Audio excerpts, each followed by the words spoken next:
indicado para el tema que vamos a tratar ahora en este capítulo, que vendría a ser sobre cefaleas. Es un caso real del Hospital Regional del Cusco. Bien, entonces vamos a presentar el caso. Es una paciente.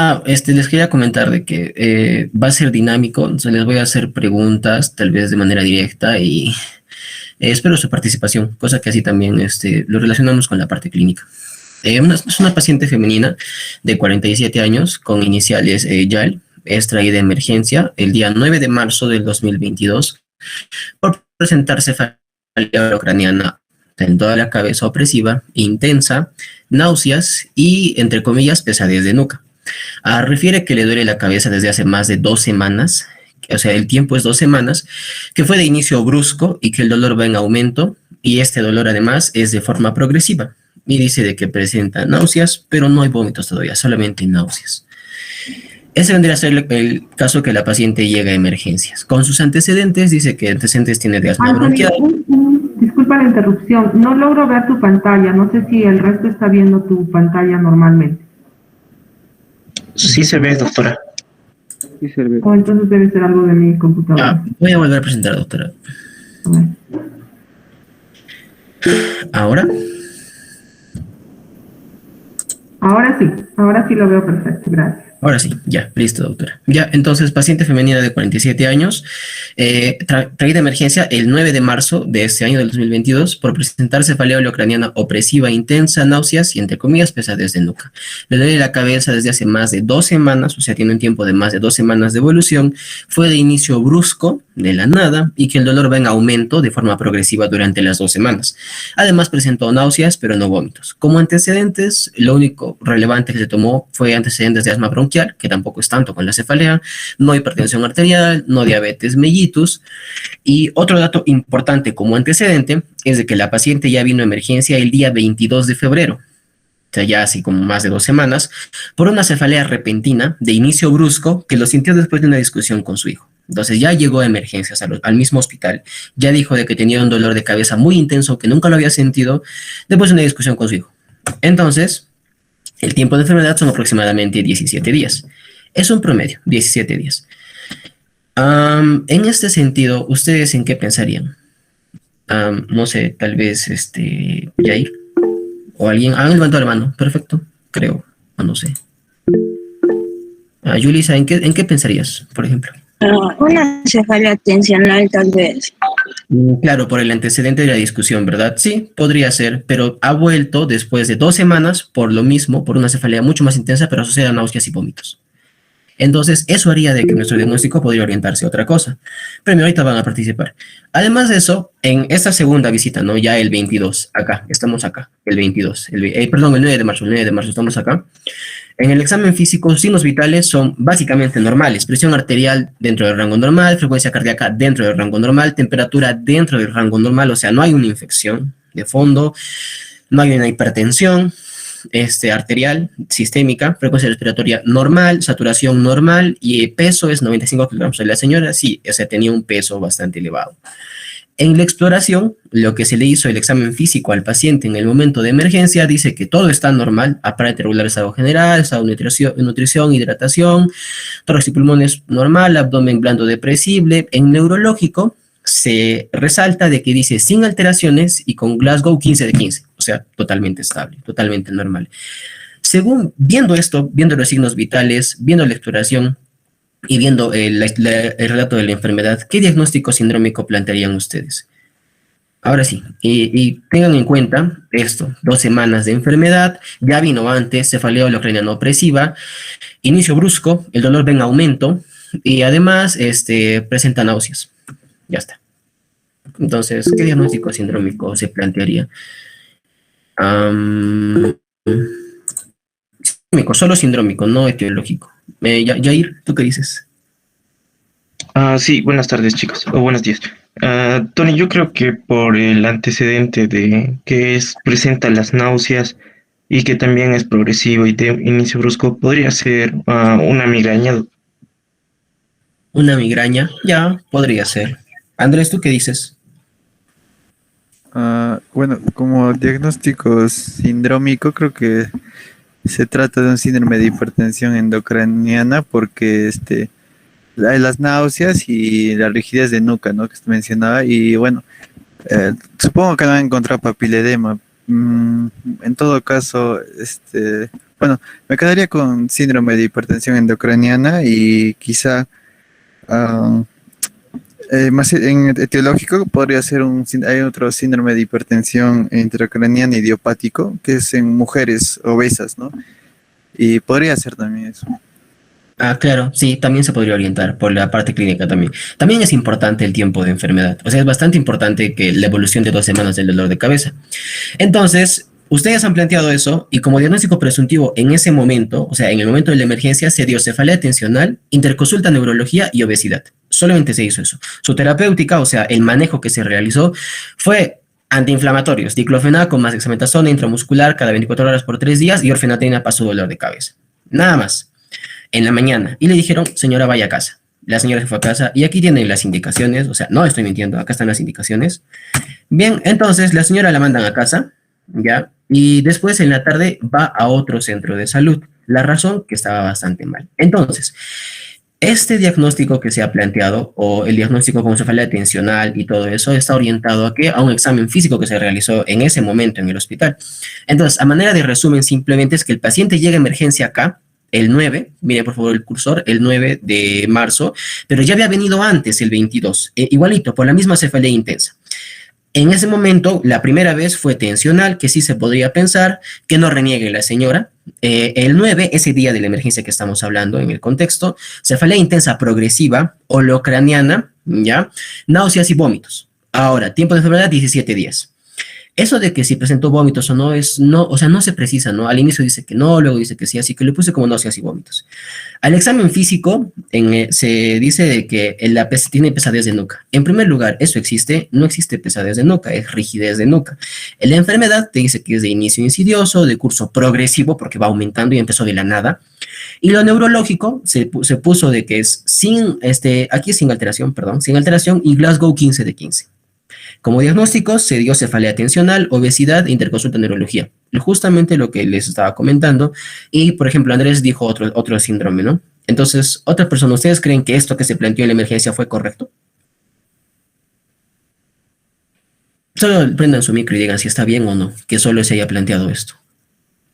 No. No, ¿Por qué? Por el tiempo de enfermedad. Principalmente es por el tiempo de enfermedad. Y porque además ha ido incrementando en esas 2 semanas. Ahora bien, ya que ya hemos hablado hablando de cefaleas, hablemos sobre la revisión de la bibliografía. Entonces, ¿cómo nos podríamos orientar hacia una cefalea o hacia una hipertensión endocraniana? Levantó la mano, creo. No. Ya. ¿Cómo nos orientaríamos hacia una cefalea? Una pregunta, Anthony. ¿Vas a continuar con el resto de la historia? Sí, doctora, o desea que lo corte ahí. Depende de usted. Porque iba a ser un poco... Depende de usted. Solamente iba a ser un esquema. A mí me gusta mucho la historia clínica. Solamente permíteme un comentario si vuelves un poquito atrás antes de que hagas la revisión. Por supuesto. Dígame usted dónde vuelvo. Sí, a la primera diapositiva, ¿no? Acá. Sí, ¿no? Entonces, aquí hay una palabra que es clave en el diagnóstico. Y es esto, ¿no? Cefalea holocraniana progresiva intensa. Esa es la clave del diagnóstico que tenemos que ver. ¿Y tiene cuánto tiempo de evolución? Ese es los 17 días que nos ha dicho. Esa es la otra clave del diagnóstico. Esta es una emergencia médica por esos 2 motivos. Miren, a pesar de que la presión, sí, la paciente es obesa, ¿no? La presión arterial estaba normal, no había ningún otro síntoma. Quizás ahí ya a los 17 días había un síntoma más que la paciente estaba un poquito nubilada, un poquito lenta, un poquito tonta, se sentía. Nada más. Ahora, había náuseas, ¿no? Había náuseas, pero no había vómito, entonces todavía no nos empujaba a pensar claramente si es que había hipertensión endocraniana, ¿no? Recordemos, el vómito explosivo aquí sería clave para decir una hipertensión endocraniana, pero para que vean después y tengan en mente esto cuando Tony continúe con su presentación, ¿no? ¿Por qué no se presentaron los vómitos? Vamos a ver por qué. Sigue, Tony, está muy bien. Ya, doctora, gracias. Bien, entonces, haciendo una revisión de la biografía para poder orientar mejor, en este caso, el diagnóstico. Sí, se presenta. Lo que vendría a hacer en este caso es una revisión de cefaleas. De manera genérica, porque la teoría la va a avanzar la doctora, es simplemente para orientarlo. La cefalea es el principal motivo de consulta neurológica. Siempre a emergencia van a llegar por cefaleas, la mayoría de pacientes. Entonces, para poder orientar mejor, vamos a clasificarlas en dos, en primarias y secundarias. Las primarias van a ser las más frecuentes. Una cefalea tensional, una cefalea migrañosa, una cefalea por migraña en racimo o de causa neurovascular. Doctora, ¿podría apagar su micro, por favor? Es que hay interferencia. Ok. Gracias, doctora. Tensional, migraña, racimo y neurovasculares. Entonces, eso vendría a ser primarias, o sea, una causa de encefalea común. Pero una secundaria siempre va a ser sintomática a una lesión craneal, o sea, que va a haber un daño a nivel ya cerebral, pero por otra cosa. Puede ser por una lesión dentro, o sea, intracraneal, intraparenquimatosa, puede ser por una patología pericraneal o puede ser por una enfermedad sistémica. Entonces, ¿cómo yo me orientaría en este caso a una de estas tres? Puedo orientarme según antecedente del paciente, según características de la cefalea y según las manifestaciones acompañantes. Esto es lo más importante para orientar un diagnóstico sindrómico. En este caso, antecedentes puede haber neoplasia, inmunosuprimidos, pero lo más importante acá vendría a ser la característica de la cefalea. ¿Cómo es el inicio? Súbito, con máxima intensidad desde el inicio. Le llaman cefalea en trueno, o sea, es un dolor que jamás ha sentido en su vida y además coincide con el esfuerzo. Esa vendría a ser una secundaria. La evolución, aumento progresivo de intensidad o frecuencia. Está aumentando progresivamente. Cambio de característica sin causa, o sea, de la nada empieza a doler más. Y además despierta o a predominio matutino, o sea, al despertar. Desencadenantes pueden empeorarse o desencadena con los cambios de postura o también le llaman las maniobras o movimientos de Valsalva. Eso es importante porque en los movimientos de Valsalva lo que hay es como que un incremento en la presión cuando pujan, por ejemplo, y ese incremento en la presión hace de que la cefalea se desencadene a nivel cerebral porque incrementa la presión. También puede ser la localización y si hay respuesta o no. Si no hay respuesta con el tratamiento correcto para una cefalea, no sé, para una migraña, entonces no es pues primaria, te orientas más por una secundaria. Y otras manifestaciones acompañantes. Bien, entonces, según yo teniendo una secundaria, ¿en cómo lo podría asociar? Básicamente se va a orientar en dos síndromes típicos. Síndrome de hipertensión endocranial o a veces hipotensión y síndrome meningio. Entonces, lo que se orientaba en antes estaba bien. Podría ser un síndrome hipertensivo de hipertensión endocranial o puede ser meningio. ¿Qué nos diferenciaría un síndrome meningio de un síndrome de hipertensión endocranial? Clave. ¿Alguien? ¿Qué te haría diferenciar si te orientas a meningio o a hipertensión endocranial? ¿Qué caracteriza un síndrome meningio, por ejemplo? Sí, Michael. Podría ser la presencia de fiebre. Perfecto, la presencia de fiebre. Ya está. Con eso que descarta una infección. Otra cosa, también además, que es bastante determinante para un síndrome meningio. ¿Alguien? Vómitos, puede ser.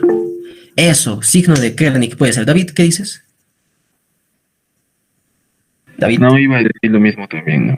Ya. Entonces se le conoce como signos meningios, ¿no? Signo de Kernick, signo de Brudinsky o rigidez de nuca. Esos tres, o uno de los tres, podrían empezar a manifestar. O sea, simplemente signos meningios. Ya está. Como no hay signos meningios, no se menciona en la historia, no hay fiebre según el examen físico, podríamos orientarnos a ¿qué? A un síndrome de hipertensión endocranial. Podría ser. ¿Por qué? Por la característica de la cefalea te orientas a secundaria. Y te orientarías a esto, te vas orientando. ¿Ya? Entonces, en ese sentido, este es un cuadro, el anterior cuadro es del CTO y este cuadro es del Up to Date.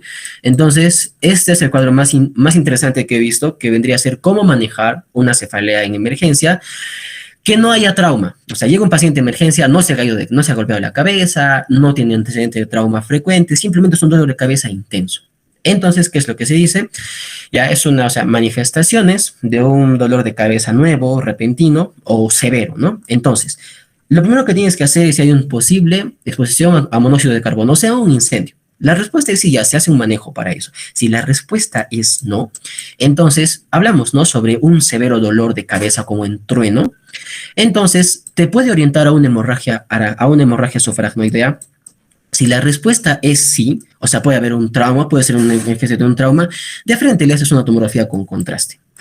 Y luego de que tengas tomografía con contraste, puedes orientarte así es una lesión intracraneal, o sea, una hemorragia suprarrenal intracraneal, o podría ser quizás que no encuentres una lesión en la tomografía y te vas a una punción lumbar. ¿Por qué? Porque estás sospechando de una hemorragia suprarrenal, estás sospechando de una hipertensión endocranial.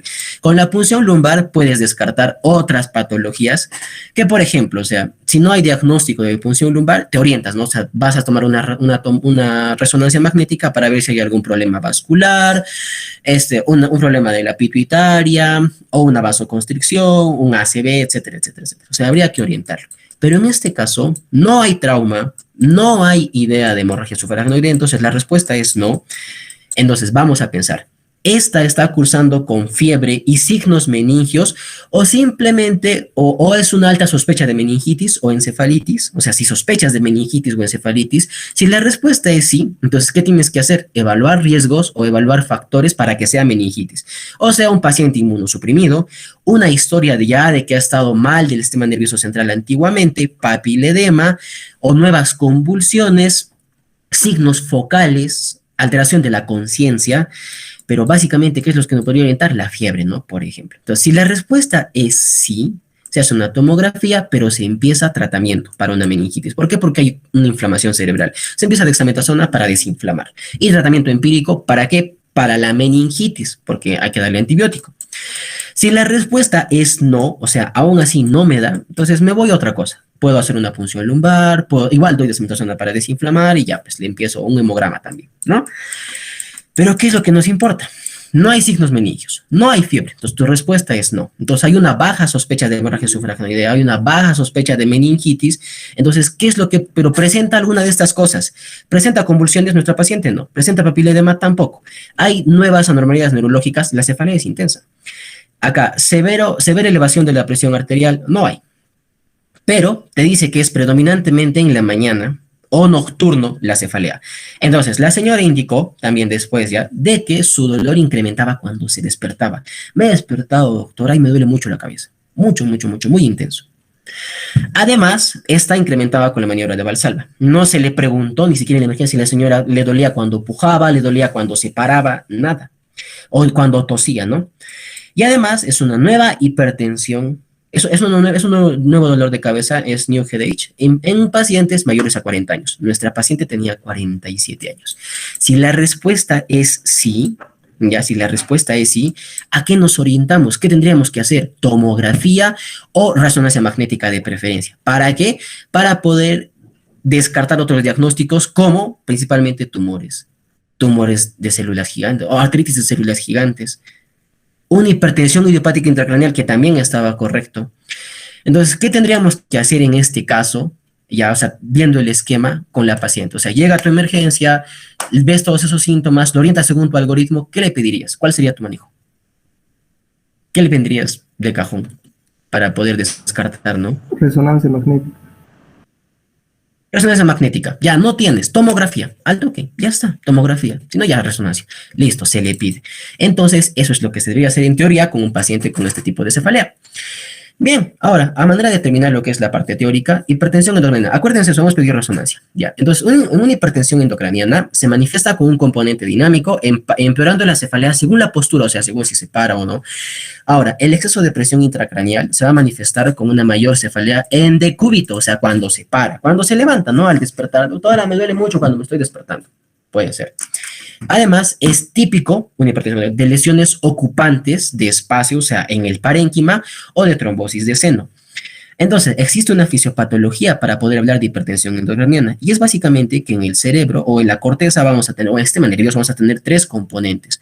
Uno que vendría a ser la masa cortical, otro que vendría a ser el sistema vascular, o sea, la vascularización cerebral, y otro vendría a ser el líquido cefalorraquídeo. Entonces, cada componente me va a dar una presión determinada para que entre estos tres puedan sumar la presión intracraneal. ¿Qué pasará si, por ejemplo, incrementa la presión a nivel vascular? Nos hay un aneurisma. ¿Qué pasará? Incrementa esta presión a nivel vascular, nada más. Entonces, como tu cerebro quiere regularse, va a empezar a bajar un poco la presión de la corteza y un poco la presión del líquido cefalorraquídeo, porque esta está aumentada para compensar. Pero cuando no se puede compensar, cuando el incremento es demasiado, o sea, hay mucho incremento, ¿qué es lo que va a pasar? Un incremento de la presión o de una hipertensión ya, una hipertensión intracraneal. Mejor así. O se incrementa la presión intracraneal. O sea, hay un síndrome de hipertensión endocraniana. Por esto, porque además la señora tiene cefalea muy intensa y además se va a asociarse a náuseas y vómitos. Se va a asociarse. ¿Ya? Listo, básicamente es eso. Entonces, ya que se le pidió, o en este caso a la señora se le va a pedir una tomografía, una resonancia, en el hospital no han hecho eso. Tengan presente eso. En el hospital no se le ha pedido una resonancia, se le ha mandado a su casa porque dice que es tensional, a pesar de que tiene 2 semanas de evolución. La señora se va a su casa, dice, no, dice que voy a estar bien. Para la tarde se pone súper mal, mucho peor, su estado de conciencia se altera y va a otro centro de salud. El manejo de emergencia en ese centro de salud es según nuestro algoritmo, como debería de ser.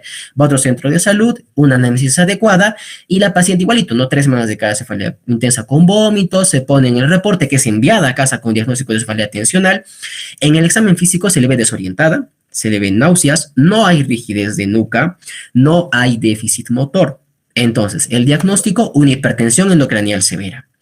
Para exámenes auxiliares, para poder hacer un manejo adecuado, que se pide una tomografía. Podría ser una resonancia, pero toma tiempo, cuesta más. Una tomografía. Y luego, al ver la tomografía, se le refiere al regional otra vez. ¿Por qué? Porque la tomografía nos va a mostrar un proceso expansivo intracraneal con diagnóstico diferencial a neoplasia maligna. Entonces, ya en hospitalización se va a evaluar. Y aquí tenemos lo que teníamos pensado, ¿no? En la resonancia magnética, por ejemplo.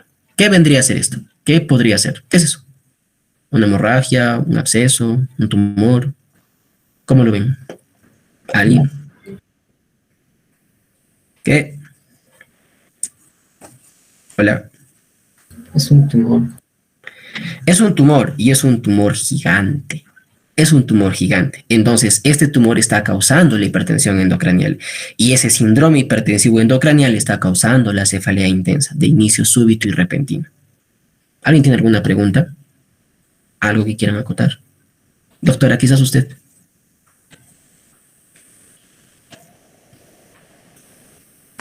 Hola.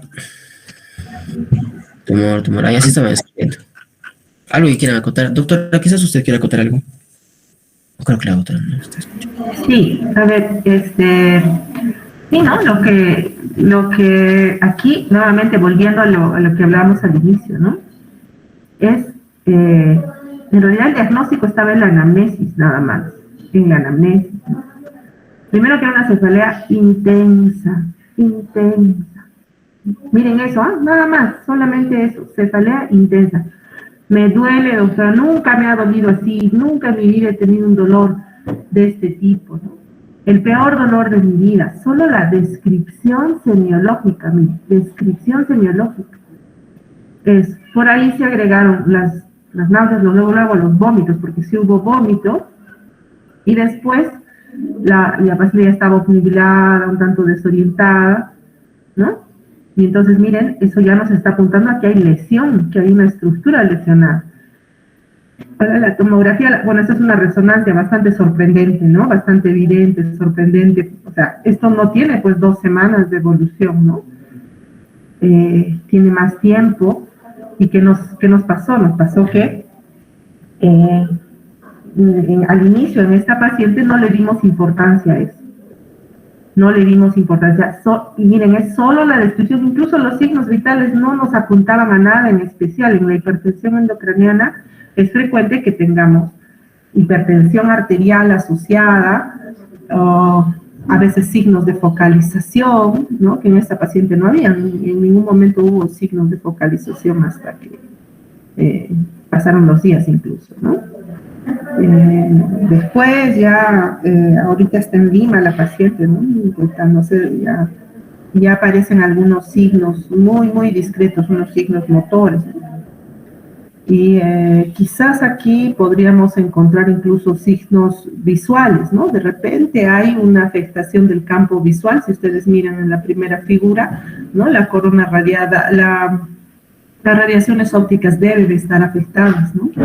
Entonces, las radiaciones ópticas, ojo, van a mostrar algún grado de déficit visual en esta paciente, que probablemente no se encontró al inicio por el hecho de que la paciente estaba obnubilada, ¿no? Pero es muy probable que lo haya tenido. Listo, Tony, sigue, por favor. Ya, doctora. Ya, entonces, en la resonancia magnética ya, o sea, esto ya se vio al día siguiente de que fue hospitalizada, porque fue hospitalizada el día 9, el día que llegó a emergencia en la mañana, en la noche fue traída de emergencia otra vez porque vieron el tumor. Entonces lo hospitalizaron y esto ya se les tomó una resonancia y es lo que se vio al día siguiente, que es la imagen que opté por mostrarles porque en la tomografía era pues en físico y no se podía ver bien. Entonces el tumor es bastante grande. Y podemos verlo en todas las vistas posibles, es gigante. Entonces, el tumor es un glioblastoma, no es necesario hablar sobre tipos de tumores, ya lo vamos a ver en su momento, pero lo importante es hablar sobre una cefalea, la hipertensión endocraniana y cómo se manifiesta, ¿no? Entonces, el reporte de la resonancia nos indica, según lo que vemos aquí en el tumor, oye, antes de que lo vean, ¿ustedes cómo podrían describir este tumor? ¿Dónde es la localización? O sea, ¿qué predominio está? ¿En qué lado está? ¿En qué lóbulo se encuentra? ¿Alguien quizás?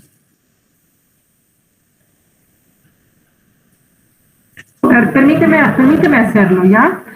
Listo, doctor. Esta es una secuencia que se llama T1. Si ustedes recuerdan en las secuencias de resonancia, T1, T2, FLAIR, mínimamente esas debemos conocer. Y esta, en este caso, es contrastada, a diferencia de la anterior, que era simple, no sé si la puedes mostrar. La anterior.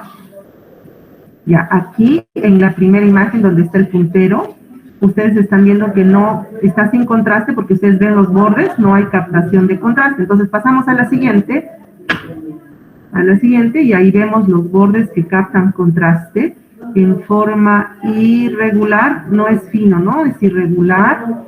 El centro es hipointenso, negrito se ve en las dos secuencias, ¿no? Y eso nos está hablando de necrosis o de pérdida de tejido. ¿Qué más? Hay desplazamiento de estructura. Si ustedes ven el cuerno frontal, el cuerno occipital del lado derecho, no se ve, ¿no? No se ve. Y esto es porque está ocluido, la masa la está aplastando. Gracias.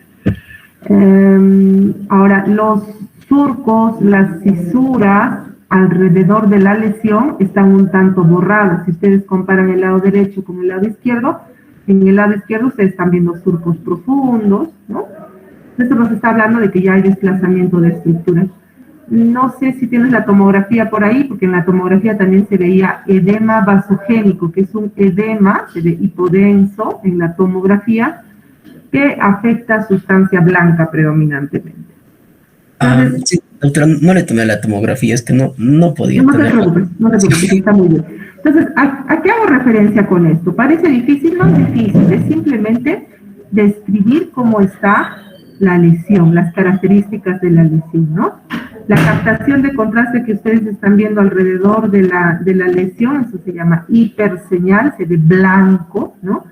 Y la lesión al centro, que se ve negra, se ve más oscura, hipointensa en el caso de la resonancia. Espero que eso lo repasen, lo miren también de radiología, que estoy segura que lo han llevado. Sigue, Anthony. Listo, doctora. Ya. Entonces, el reporte de la resonancia es una lesión interaxial glial de alto grado, tipo glioblastoma multiforme en región parietal derecha. Entonces, también está un poco hacia el lado occipital, entonces región parieto-occipital derecha. Y además condiciona un edema cerebral y un leve desplazamiento de la línea media. Eso también es importante porque cuando la línea media está desplazada, también hay una alteración ahí, justamente en base a las funciones de cada parte de la corteza, de los núcleos. Entonces, se hizo una interconsulta neurología. Entonces, en la neurología, en la imagen, o sea, se puso, ¿no? 20 días de cefalea holocraniana, opresiva de predominio derecho. La tumoración es gigante temporo-occipital, derecho, acá, temporo-occipital, a predominio subcortical. Eso es importante también mencionar porque no está tocando lo que es la parte de la corteza, o sea, está netamente intraparenquimal o subcortical, ¿no? Con efecto de masa y compresión del mesencéfalo. Entonces, en la tomografía también se veía mucho mejor. Voy a mostrarles ahorita un video que se ve cómo comprime el encéfalo. O sea, el tumor ya se está enclavando y está llegando hasta lo que es el tallo, hacia el tallo cerebral. En el examen físico ese día, la paciente ya estaba despierta, ya estaba atenta, estaba orientada, sus pupilas estaban ligeramente anisocóricas, 1.5 de 2, 1.5 y la otra estaba 2. No había rigidez de nuca y no había déficit motor. Entonces, obviamente no hay signos meningios y nos indica de que es una hipertensión endocraniana. Ahora, ¿por qué creen ustedes de que la paciente ahora está despierta? Y antes, cuando fue emergencia, no estaba muy mal, decía de que la doctora dijo de que estaba un poco nubilada, medio atontada, pero ahora estaba orientada, despierta, atenta, saludando, feliz la señora. Entonces, ¿por qué? ¿Por qué creen ahora de que en este caso a la interconsulta ya estaba mucho mejor? ¿Qué es lo que se le hizo a la paciente para que pueda mejorar? ¿Cuál sería el manejo, no? En este caso.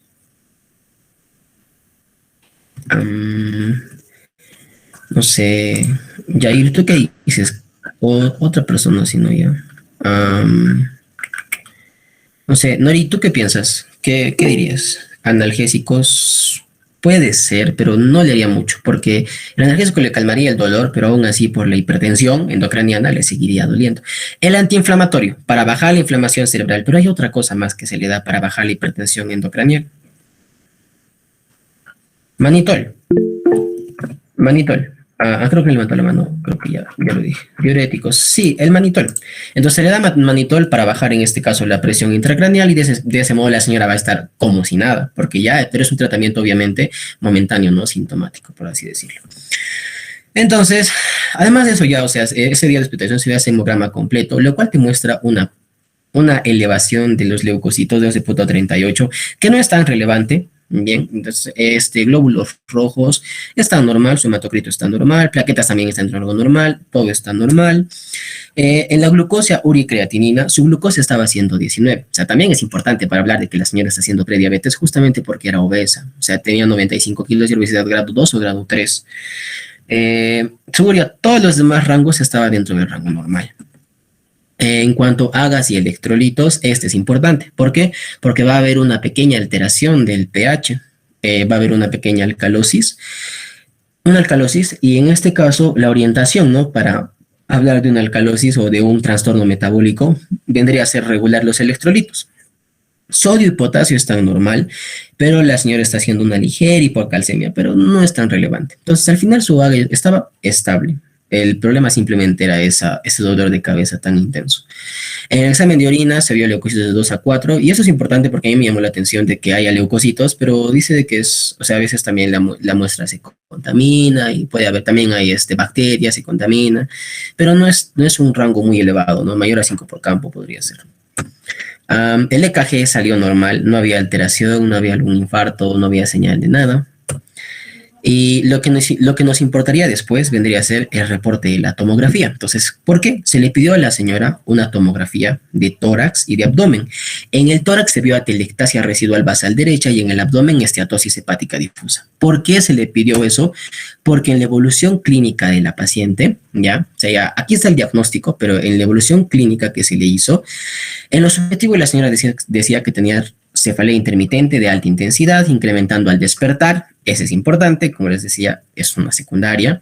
Y además, dolor torácico a leve intensidad.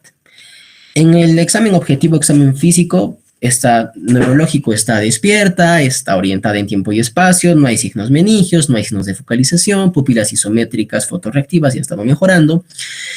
Y su apreciación te decía que la evolución estacionaria, hemodinámicamente inestable, con soporte de oxígeno, 2 litros por cánula. Es decir, la señora estaba desaturando. Entonces, estaba haciendo una neumonía. ¿Qué tipo de neumonía podría ser? O sea, se llega a eso, no son insuficiencia respiratoria, pero podría ser una neumonía. ¿Qué tipo de neumonía podría estar haciendo ahí la señora? Si no tenía ninguna clínica. ¿Por qué?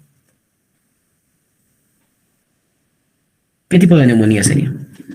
¿O qué tipo de enfermedad respiratoria? Intrahospitalaria, no nosocomial, simple, porque estaba hospitalizado ahí. Ya está, estaba haciendo insuficiencia respiratoria. Entonces, para lo cual se le pidió justamente, ¿no? Una tomografía para ver y tenía unas cuantas atelectasias. Ya está. Se evalúa, se hace un manejo para ello y el plan de trabajo es continuar tratamiento y referir a un hospital de mayor complejidad. La razón, el tumor es gigante. El tumor es gigante y básicamente es inoperable. O sea, no se puede operar porque además está enclavado. Entonces, a eso justamente venía porque les quería mostrar el video para que puedan ver cómo es que se está enclavando. Espérenme un ratito, por favor. Y acá está. Me avisan si se ve ya. ¿Se ve? Sí, no. Sí, no. Sí. Sí, Se ve. Ya, miren, fíjense cómo es que el tumor. Vamos a verla. 2 minutos más o menos. Ya. En la resonancia. Esa secuencia se llama T2, ahí se ve el edema vasogénico que se ve blanco, ¿no es cierto? Eso se llama hiperseñal, ¿no? Hiperintensidad, ¿no?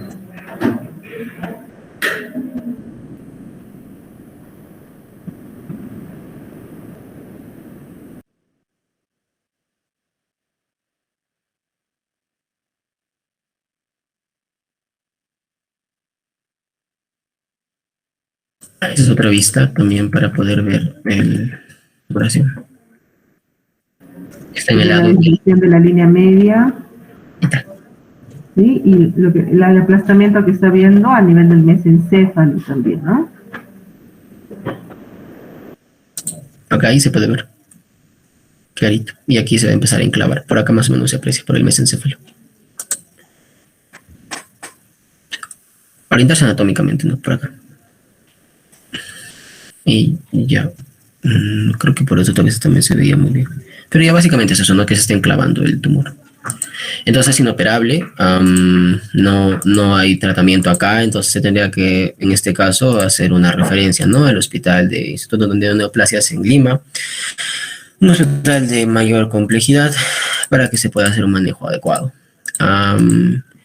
Ya, ese sería nuestro manejo, ¿no?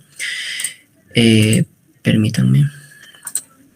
Ya. Ya para terminar, compañeros, la terapéutica que se le da es una dieta blanda, tolerancia, control de funciones vitales, el manitol para bajar la hipertensión endocranial, hidratación salina, dexametasona para la inflamación, ranitidina, diphenhidramine para sus náuseas y vómitos, y además se le va a darle también noradrenalina, o sea, un soporte cardiogénico. Hay un vendaje de miembros inferiores. Una consulta acá, ¿para qué se le vendarían los miembros inferiores? ¿Cuál sería la razón para que la señora que está hospitalizada se le vende los miembros inferiores?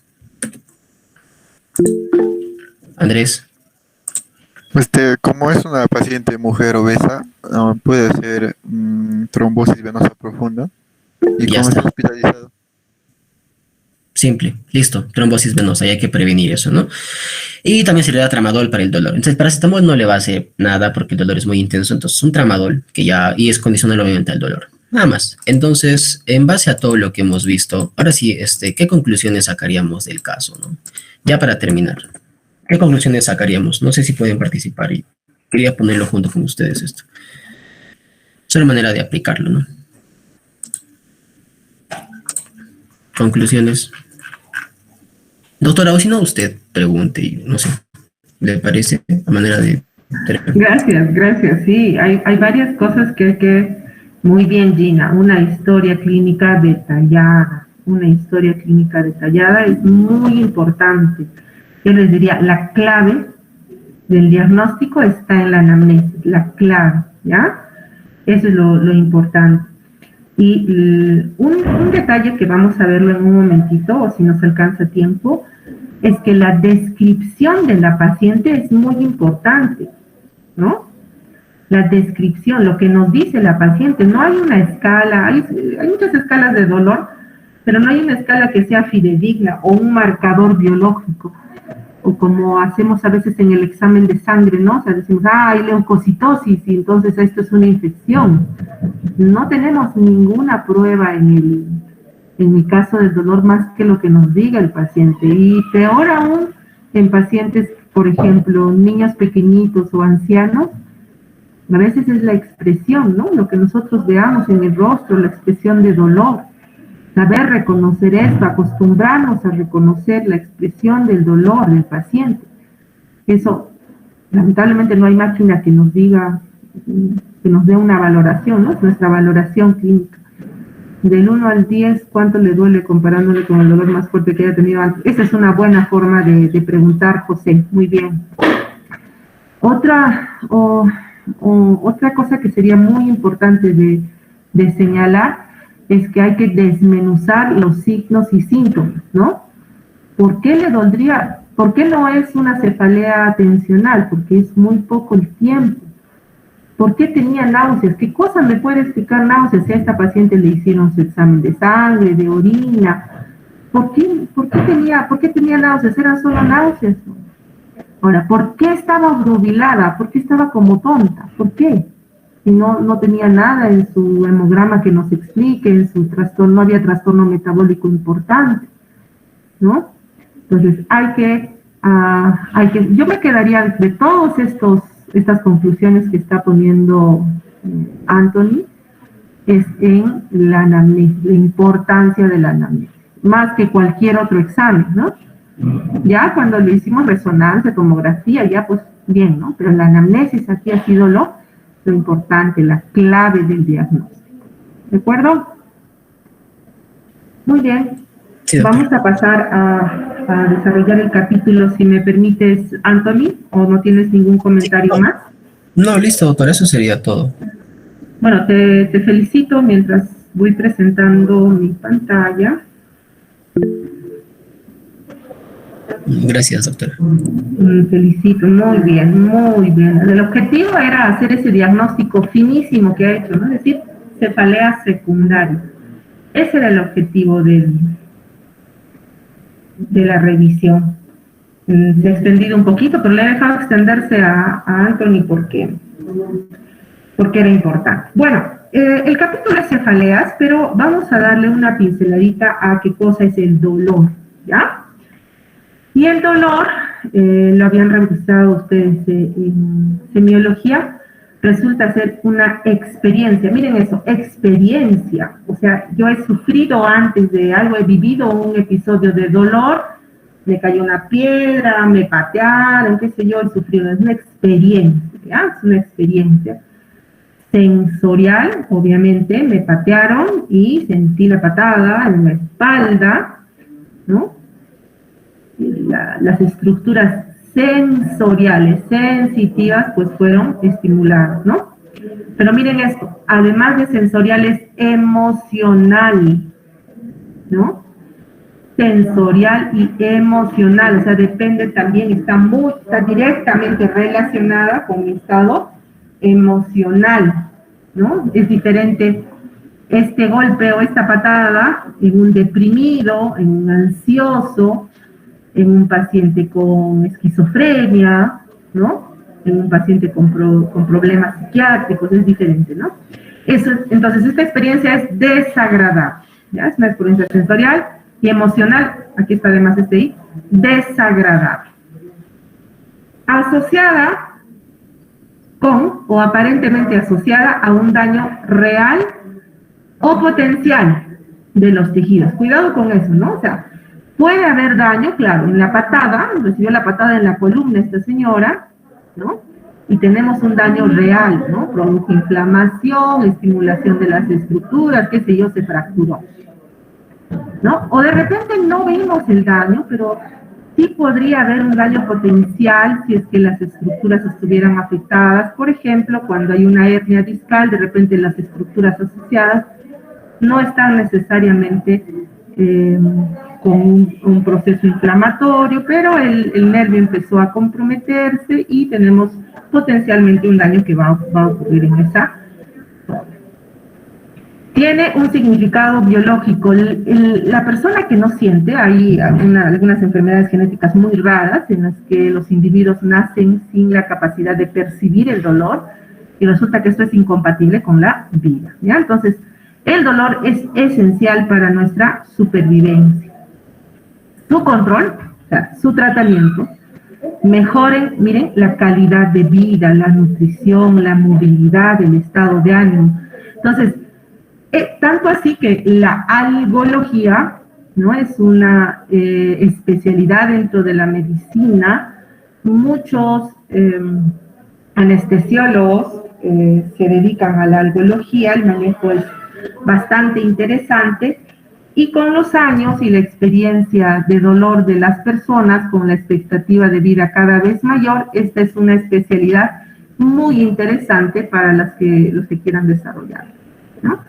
Entonces, ojo, miren, incluso la OMS está involucrada justamente en el manejo del dolor, es un derecho dentro de los derechos de salud.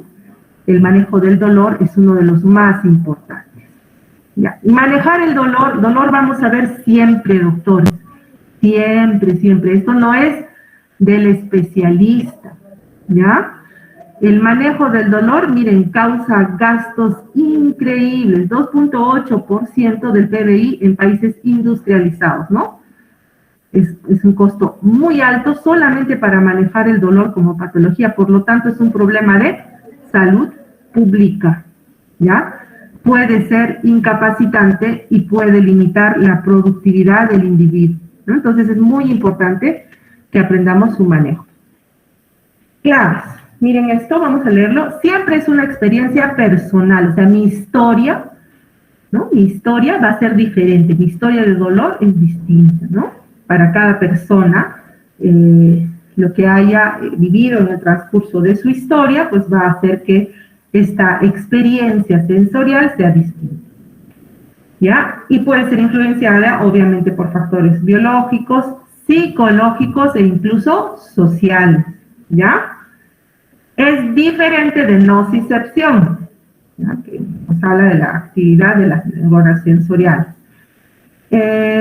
Muchos individuos a lo largo de su vida van a aprender el concepto del dolor, por supuesto. Las mujeres, sobre todo, dice que la experiencia del dolor es mucho más alta, mucho más frecuente en nuestra historia, entonces tenemos un concepto de dolor generalmente diferente, ¿no? Y diferentes en una niña, en una adolescente, en una adulta y en la adulta mayor también, ¿no? Esto es importante y va a lo que Anthony nos decía hace un rato, ¿no? Debe respetarse el reporte de experiencia del dolor de un individuo. Tiene que respetarse lo que los pacientes... Para mí, esta patada en la espalda es el peor dolor de mi vida, entonces yo tengo que respetar eso y buscar que el paciente no esté teniendo otra complicación diferente, ¿no? También sirve para un rol adaptativo, tiene efectos en el bienestar social, psicológico, funcional, ¿no? Y ojo, la descripción verbal solamente es una manifestación de dolor, o sea, no significa que me duele, ¿no? Me duele. Y para esto es importantísimo ampliar nuestra historia, ser claros en cómo vayamos a describir el dolor, ser un poquito más exquisitos en la descripción. ¿Por qué esta paciente nunca fue una cefalea tensional, ¿no? La paciente que nos ha descrito Anthony. Por el tiempo de dolor, 2 semanas, no es una cefalea tensional. La intensidad del dolor para ella es muy intenso, muy severo, nunca ha tenido un dolor así, ¿no? Ahora, el dolor también tiene varias formas de representación en la semiología y es importante que ustedes las revisen. No las vamos a revisar a profundidad, pero sí en neurología nos interesa algunas descripciones del dolor. Por ejemplo, una de estas es la alodinia, ¿no? Es un dolor que va a sentir el individuo, pero con un estímulo que no es doloroso. Por ejemplo, el roce de la piel, el roce de la ropa, ¿no? Eso no debe provocar un dolor, pero a este individuo sí le provoca dolor, ¿no?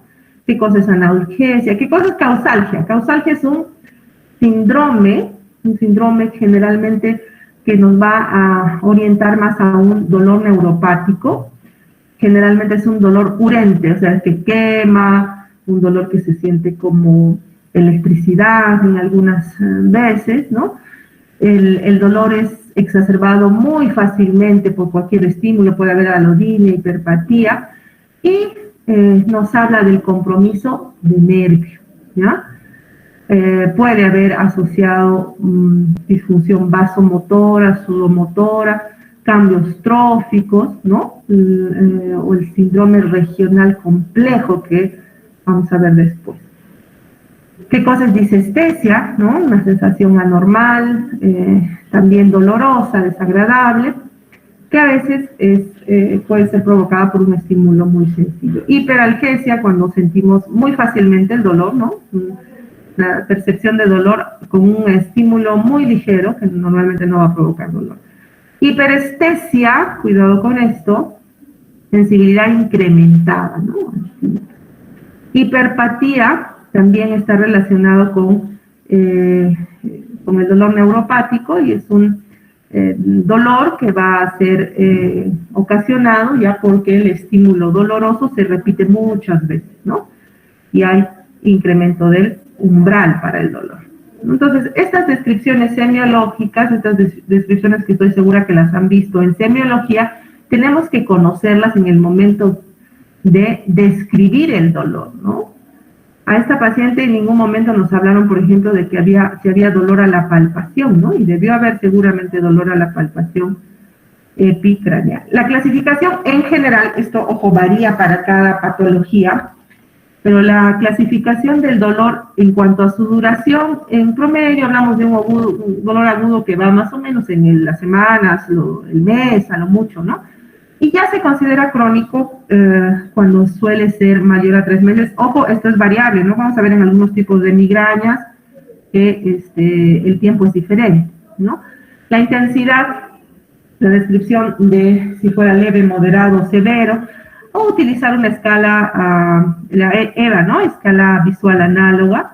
Hay muchas escalas y escalas incluso puntuales para algunos tipos de dolor, ¿no? Para el dolor, por ejemplo, neuropático, en el diabético hay una escala diferente, para la migrañosa también, ¿no? Ahora, el origen clásico del dolor, al dolor que más nos vamos a enfrentar en general en medicina, es al dolor nociceptivo. Por excelencia es el dolor que vemos todo el tiempo, ¿no?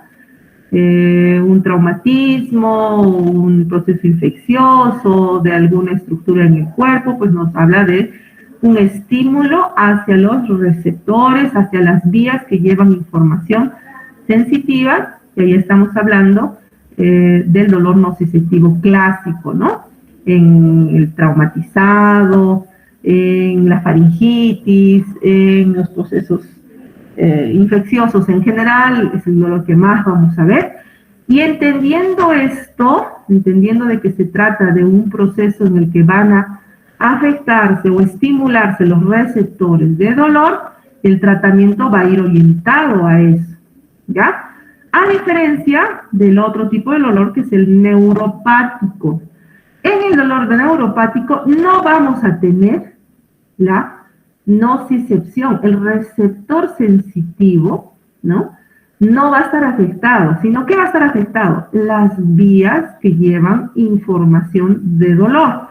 Y muchos de los dolores que vamos a revisar en este curso, por ejemplo, la migraña, cefalea tensional, la neuralgia trigeminal, las polineuropatías, en realidad corresponden a dolores neuropáticos por afección de las estructuras que llevan información de dolor o que procesan esta información. Y bueno, hay un dolor mixto que ocurre muchas veces. Un ejemplo de un dolor mixto que va a asociar tanto el dolor nociceptivo como el neuropático, por ejemplo, es el dolor en una hernia, ¿no? Una hernia lumbar, en una fractura, donde se afectan tanto estructuras que no son neurológicas como las estructuras nerviosas. Ok. Vamos a quedarnos ahí para luego hablar de anatomía ya mañana, espero, si es que no hay problemas en que yo pueda llegar, porque ya son las 12.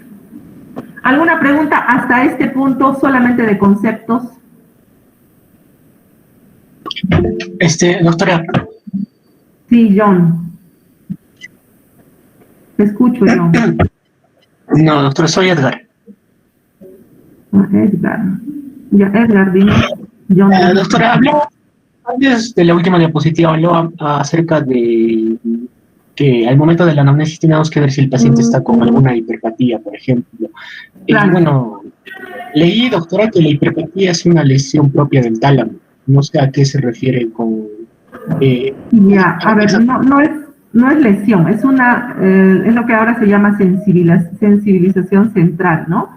¿Qué sucede? Que el estímulo es repetido tantas veces, este estímulo, que en los núcleos, no solamente en los núcleos talámicos, sino también en la corteza sensorial, se van a producir facilitación de esa información. Entonces, en la hiperpatía que tenemos nosotros, el estímulo se está repitiendo muchas veces y que se conduce mucho más rápido. Entonces, el individuo tiene la percepción mucho más rápida y mucho más intensa al estímulo doloroso. Eso es la hiperpatía, o que ahora en realidad se llama sensibilización central. Doctora, gracias. Ya, no sé quién levantó la mano hace un rato.